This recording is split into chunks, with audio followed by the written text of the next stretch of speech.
The one thing I wanted to bring up, or how disrespectful David is, not just to me, towards others.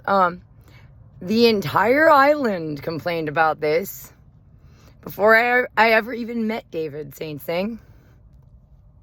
Anybody who knew Jorge and had met David, said that, yeah, they're so disrespectful. They call Jorge George.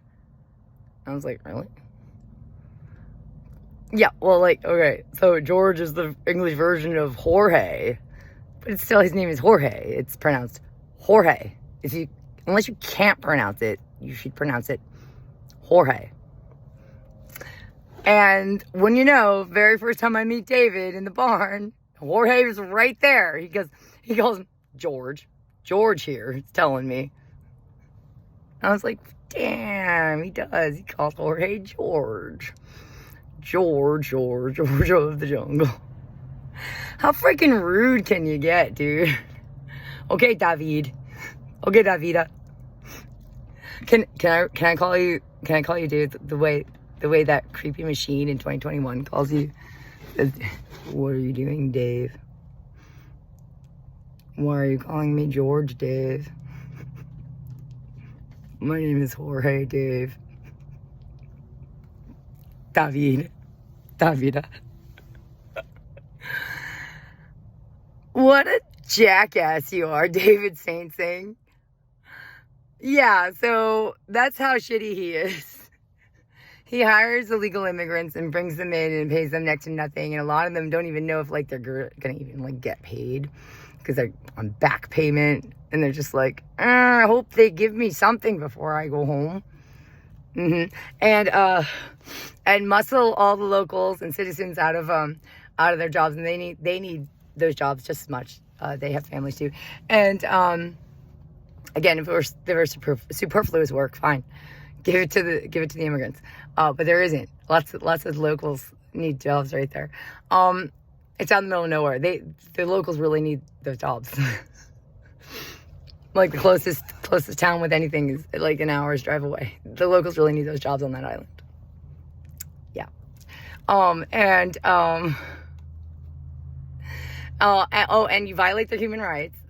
You violate the illegal immigrants' human rights by demanding to see their communications with your other employees who are U.S. citizens, and then so in that way you're committing acts of espionage against U.S. employees, U.S. citizens. You commit acts of espionage against me. Per your own word, you saw Jorge's texts. Did he just willingly submit them to you, or did you demand them? Because you'd already told me that you had demanded to see this one before. And just cherry on top of the sundae, you can't even bother to pronounce their name correctly. Then you call him George instead of Jorge. Wow. What a dick you are. Little shrimp dick David Saint thing. Just saying, I told you I'm a joker. Anyway, just thought I'd point that out. Work campers beware. These people suck to work for. Absolutely suck. And be careful that you're not being brought in under them through some management company, because they use management companies as a buffer between them and their employees. It won't make a difference though. David, like, the barn was flush with cameras, and I was even like, when I was defending myself in my job, I was like, first of all, I've heard no complaints. Nobody came to me with any complaints saying I wasn't doing well, saying I need to work on anything. Except Jorge just having like little criticisms here and there that I wound up realizing, like, a lot of them is just he's looking to pick me apart. But there were no official, like, Kat, we have concerns. Anything like that. And in fact, only like about 2 weeks prior, Jeremy Edwards was on the phone telling me he had the backing of David, saying that they really, really wanted me to stay. They really, really wanted me to stay like a few more weeks till Jeremy got closer to the end of his vacation. Because David just wants to be employing as few U.S. citizens as possible and have the gaps filled in by legal immigrants, cheap labor that he can control and take his sociopathic tendencies out on. I'm sorry, when you're violating human rights and demanding to see the phones of your employees so you can see their communications and listening in on employee conversations, it's a little bit...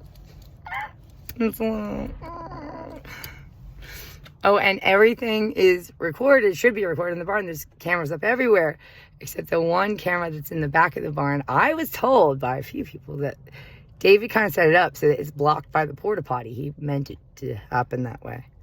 I don't know, why do you want it? Oh, well, that's where we mount and dismount riders on and off of the horses.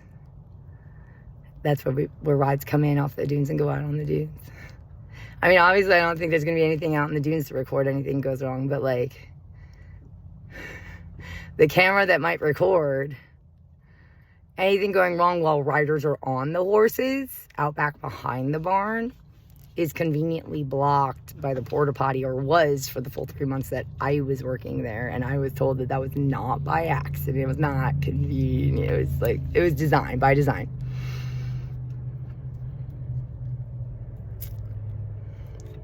What a jackass you are, David.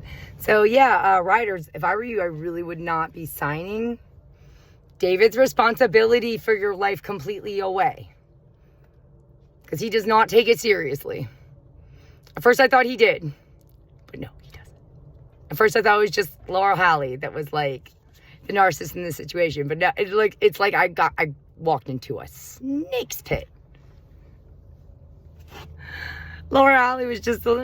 I was like, oh, damn. The more I got to realize, like, you know, they could be paying me, making it easier for me to get my money. They don't seem to care that it's hard for me to get my medicine.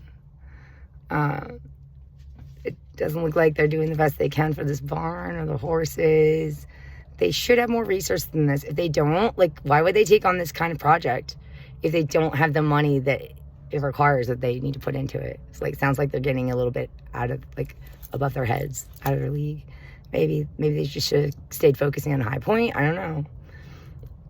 They don't have the money to, like, buy the, you know, tools that the farm needs. It takes forever for them just to approve 3 sheets of plywood to put up a wall in one of the horses' stalls so she has protection from the elements.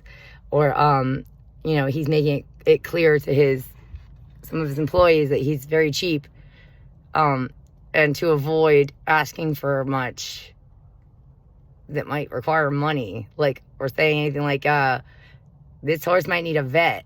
She's had a problem with her ankle for weeks and weeks, over a month going on. Like when I started asking about a vet, it was coming up on a month, because I had already been told this had been a problem for a while before I even got there.